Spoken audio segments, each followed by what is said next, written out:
Դեռ չեն հասել տղաները, ճանապարհին են, հիմա որ այա արդեն կհասնեն։ Բայց ներողություն ճշգրտող հարց, դուք այս ընթացքում, այսինքն որ նաև երեք խոսեցիք տղաների հոգեբանական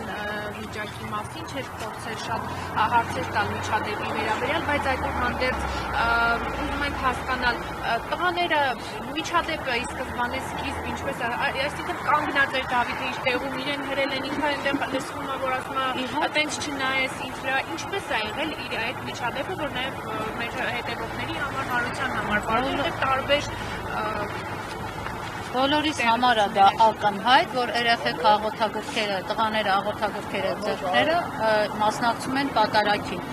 Հրելով, հրմշտելով ներս են մտնում, տեղ են ազատում, որպեսզի տանեն ամենասկիզբը մարդը կանգնացնի։ Եթե կտեսնեք, մինչև տղաներին հասնելը եկեղեցու սկզբնամասում արդեն իսկ այնտեղ սկսվում է այդ աղմուկը, աղաղակը, որ մարդիկ ասում են մեզ մի հրեք, մի թողեք, մի մտեք այստեղ եւ այլն, տարբեր տիպի խոսակցություններ։ Հերթական անգամ երեխեքին նույնպես հրել են, Դավիթը ինչ է ասում, ասում է ես ուզում եմ իմ տեղը կանգնեմ, այսինքն մարդը կանգնած աղոթում էր, իր աղոթքն էր անում, իրան հրում են, գցում են, ասում են, չէ դու ստեղ աղոթք մի արա, որտեղ ստեղով պետքա չգիտեմ։